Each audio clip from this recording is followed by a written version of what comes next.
This is no longer about borders. It's about survival. One misstep, one hollow agreement, and the world crosses a line where restraint collapses and annihilation takes over. What's being negotiated behind closed doors doesn't stop the war. It cocks the trigger. And if it breaks the wrong way, the next phase won't be tanks or trenches. It will be weapons that wipe out cities, erase generations, and pull the entire planet into... Well, remember, for the Russians, Ukraine is not the end of the story. It's the beginning of the story. And so if we are now directly involved in the third Ukraine war, because that's what the next one would be, then the Russians would use all the weapon systems that they have available, including their nukes and their intercontinental ballistic missiles, because all of a sudden they are in a multi-theater war. And that means that this deal in its current form pretty much guarantees an exchange. It's going to sound horrible, but for the United States, the best outcome of these talks is something that fails and continues with NATO and the United States supporting Ukraine and helping them build up an independent defense capacity so they can stand up to the Russians on their own. And that means ongoing weapons transfers and ongoing assistance. The alternative is to leave the Ukrainians out to dry, in which case the Russians don't stop at Ukraine and come right into NATO countries, or to put American troops on the ground to defend the Ukrainians against the next Russian assault, in which case we get that exchange. So this deal is just as bad as everything that has come before. Zeihan's warning is brutal, but unmistakably clear. Stopping halfway doesn't create peace. It invites catastrophe. If Ukraine is abandoned, aggression doesn't pause. It expands, pressing straight toward NATO's doorstep.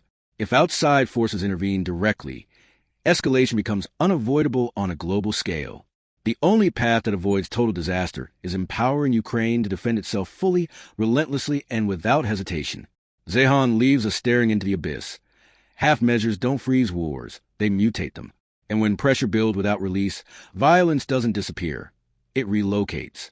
That pressure is now sliding north, silently crossing another border, embedding itself into apartment rooftops, power stations, and fuel lifelines. The next flashpoint is no longer hypothetical.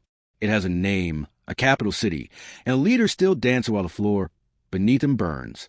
This is where Zelensky's warning stops being diplomatic language and becomes a countdown. Alexander Lukashenko appears to be gliding toward 2026, confident, relaxed, unbothered, but behind the velvet curtains of his palace. The Kremlin may already have decided his fate. What Vladimir Putin has been preparing in Belarus is not subtle, not defensive, and not temporary. It is ruthless, calculated, and chilling. Belarus is no longer a buffer. It is no longer an ally. It is being transformed into expendable terrain. Between December 25th and 26th, something irreversible occurred. Russian commanders quietly turned the Belarusian population into a massive human shield. Apartment rooftops in Minsk, places where families sleep beneath thin concrete ceilings, were converted into active electronic warfare platforms. These were not symbolic gestures or emergency improvisations. This was a deliberate integration of civilian life into machinery of war.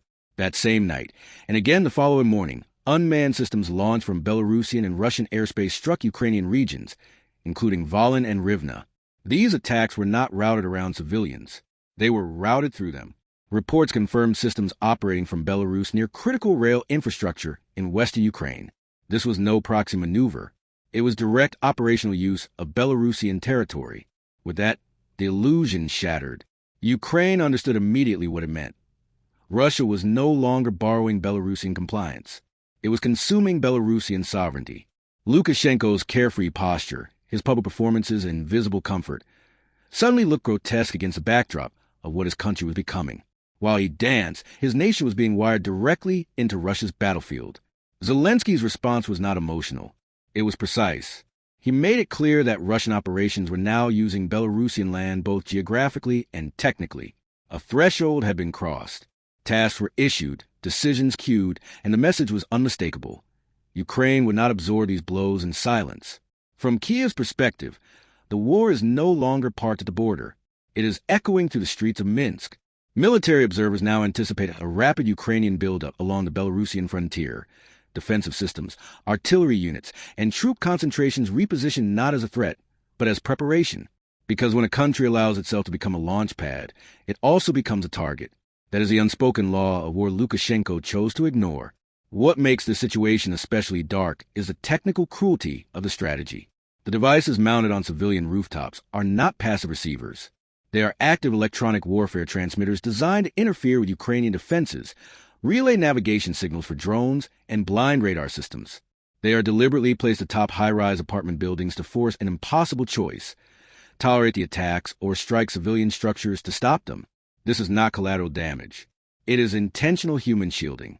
Field intelligence shows Russia compensating for its failures on the ground by exploiting Belarusian airspace as a protected corridor. Ukrainian air defenses have proven devastatingly effective when threats originate directly from Russia. So Moscow adapted. Drones and missiles are now funneled through southern Belarus, threading marshlands and dense forests to evade detection. The message is blunt. Belarus is being used to absorb risks Russia no longer wants to bear. But risk cannot be outsourced forever. When Zelensky says Ukraine will respond, the implications are severe. Belarusian military and energy assets move from background noise to frontline exposure. One target looms above the rest: the Moser oil refinery, sitting dangerously close to the Ukrainian border. It is a cornerstone of both the Belarusian economy and Russia's war logistics. Diesel from Moser keeps Russian armor moving. Take it offline, and steel columns freeze in place. A successful strike on its distillation towers would do more than ignite flames. It would punch a hole measured in billions through Belarus's economy. Without fuel exports, Lukashenko's regime would hemorrhage revenue overnight. Tanks would stall. Jets would sit useless on runways. The war machine would choke. And then there's Machulishi Air Base just south of Minsk, the hub for Russia's airborne surveillance and strike platforms, the eyes and claws of its long-range operations. Ukrainian intelligence is believed to know this base intimately. A coordinated drone assault could dismantle Russia's air posture over Belarus in moments. The shock wave will be physical and psychological, ripping through the capital itself. Yet the darkest scenario lies in energy infrastructure. Pipelines carrying oil and gas through Belarus are not just conduits. They are lifelines. Transit fees keep the regime afloat. Damaged pumping stations and darkness spreads. Strike power facilities and modern life collapses. Elevators halt. Water systems fail. Cities go silent. These are not theoretical threats. Ukraine has already demonstrated its reach, striking pipeline infrastructure multiple times this year. Long-range systems place even northern refineries within reach. Belarus is not insulated. It is exposed. And by embedding military systems inside civilian neighborhoods, Lukashenko has placed every resident beneath a crosshair he does not control. This militarization of Minsk did not remain a local problem. It triggered a regional awakening. Belarus is now widely viewed as an extension of Russian force projection, and the response has been swift. Poland has amassed tens of thousands of troops near its borders, constructing layered defenses not to manage migration, but to block invasion routes. Fortifications are rising. Obstacles are being laid. The Baltic states are doing the same. This is not fear. It is preparation. Across Europe, a coalition is formed that understands what Lukashenko ignored. Once sovereignty is surrendered, survival becomes conditional. Protests and marches show this reality is understood not only by governments, but by people. Unity is no longer an abstract ideal. It is the last barrier left. Hovering over all of this is diplomacy with teeth. Zelensky's engagement with the United States marks the most delicate phase yet. The framework taking shape does not only concern front lines in Ukraine. It addresses threats embedded in civilian buildings beyond its borders. If agreements crystallize around the removal of Russian forces from Belarus, Lukashenko's role evaporates. He ceases to be a decision-maker and becomes an object in negotiations he cannot influence. Inside Belarus, the consequences are already compounding. Isolation is suffocating trade. Borders are sealing shut. Industry is chained to Russian military needs. Inflation surges while wages stall. Grand economic promises collapse into slogans. Even domestic innovation has been reduced to assembly lines dependent on foreign parts. The population feels it. Restlessness grows. Anger simmers when people look up and see antennas where antennas should never be. When their money loses value and their future narrows, faith erodes. The music hasn't stopped yet, but it's slowing. Belarus has been transformed step by step. First into a base, then a hostage, now an economic wreck. Every device bolted onto a rooftop marks another step toward disaster. Zelensky's warning is not theatrical. It is surgical. Ukraine intends to eliminate threats before they metastasize. The question now is no longer whether Belarus is in danger. The question is whether it's already been sacrificed.